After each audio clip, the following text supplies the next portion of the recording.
Sveiki visi, eteryje laida Krepšinio savaitė. Pirmą kartą nacionalinės krepšinio lygos istorijoje surengtas Stepono Dariaus ir Stasio Girėno taurės turnyras, kuriame dalyvavo pirmasias 4 pozicijas reguliariajame sezone užėmusios ekipos. Didysis šio turnyro finalas įvyko Telšių sporto arenoje, o lemiamoje kovoje triumfavo Marijampolės Sūduva Baltika, kuri nepaliko vilčių Vilkaviškio Perlas Go ekipai 93-70. Dviejų Suvalkijos komandų mūšio MVP tapo Aurelijus Pukelis.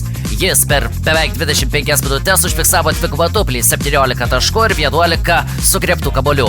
Dar jis perėmė vieną kamuolį, atliko 2 rezultatyvius perdavimus, išprovokavo 7 pražangas ir sukaupė 28 naudingumo balus. O vilkaviškiečiai dar pirmosios rungtynių dalies pabaigoje prarado smūgį sugėrusi lyderį Teodorą Gadzeną, kuriam prireikė medikų pagalbos. Šios rungtynės, galima sakyti, buvo tarsi įžanga į lemiamas kovas nacionalinėje krepšinio lygoje, į kurias 4 stipriausios reguliaraus sezono komandos įsitrauks nuo ketvirtfinalio etapo.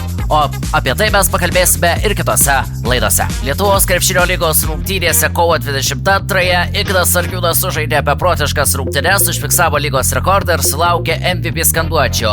O Vilniaus Rytas pirmą kartą šį sezoną LKL pirmenybėse nugalėjo Panevėžio Lietkabelį 96-81.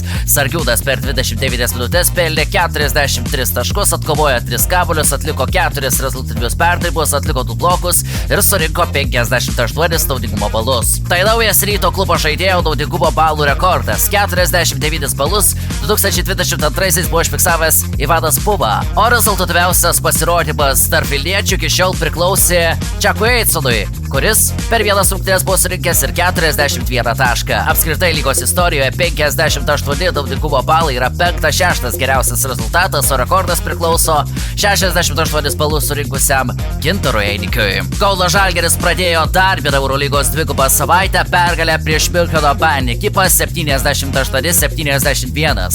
Žinomo keliautojo Pauliaus Samoškos akivaizdoje Žalgiris 36 kartą iš eilės išpardavė visus bilietus į rungtynes. Po 2 kėlinių žalgiriečiai atsiliko 4 taškais. Visgi trečiajame kėlinyje situacija pasitaisė. Atkarpą 13-0 surengę kauniečiai perėmė rungtynių kontrolę į savo rankas ir prieš lemiamą ketvirtį pirmavo 63-57. Ketvirtajame kėlinyje Nigelas Williamsas Gosas, Dastinas Lyva ir Ąžuolas Tubelis pataikė 3 taškius vienas po kito ir bavarai jau nebeatsitiesė. Tai antra Žalgirio pergalė prieš Bayerną šio sezono tarpusavio mačuose, o prie jos daugiausiai prisidėjo 21 tašką pelnęs Ąžuolas Tubelis. Atskiro paminėjimo verta Arno Butkevičiaus gynyba prieš Bayern lyderį Andres Opsta, kuris dvikovą baigė su minus 7 naudingumo balais, o vienintelius savo taškus snaiperis pelnė tik 3 kėlinio viduryje. Prie kauniečių reikalų dvigubos savaitės metu mes dar grįšime laidoje. Vilniaus Ryte dar vienas sugrįžimas. Į sostinę sugrįžta Martynas Echodas, kuris 2023-2024 metų sezone padėjo sostinės klubui laimėti LKL titulą. Jis LKL pirmenybėse vidutiniškai pelnydavo po 12 taškų, sugrėbdavo po beveik 7 kamuolius ir rinkdavo po beveik 18 naudingumo balų. Tuo tarpu FIBA čempionų lygoje vilkėdamas Ryto aprangą jis fiksavo 12 taškų ir beveik 7 atkovotų kamuolių vidurkius per rungtynes. Pastarasis aukštaūgio karjeros etapas Berlyno Alpos komandoje Vokietijoje pasižymėjo ribotų vaidmeniu, kurį iš dalies lėmė ir tai, kad didžiąją dalį šio sezono krepšininkas praleido gydamasis traumą. Echodas prie komandos prisijungs tada, kai Rytas pradės kovą FIBA čempionų lygos ketvirtfinalyje su Nimburgo ekipa, o tai nutiks balandžio 1. Kauno Žalgiris iškovojo dar vieną įsimintiną pergalę Eurolygoje bei Stambule parklupdė vietos Fenerbahčę, kuri vis dar yra lygos čempionė. Šauro auklėtiniai buvo įveikti 92-82. Tai antros šio sezono Žalgirio laimėtos tarpusavio rungtynės prieš Fenerbahčę ekipą. Be to ši pergalė buvo 20-oji. Taip Žalgiris pasiekė visų laikų klubo rekordą Eurolygoje ir tą kauniečiai padarė jau pirmaisiais Tomo Masiulio treniravimo metais. Rungtynių pradžia kauniečiams nebuvo lengva, atsilikta 4-14. Tačiau vėliau Žalgiris sugebėjo atsigauti, vėliau buvo įgyta ir 2-ženklė persvara.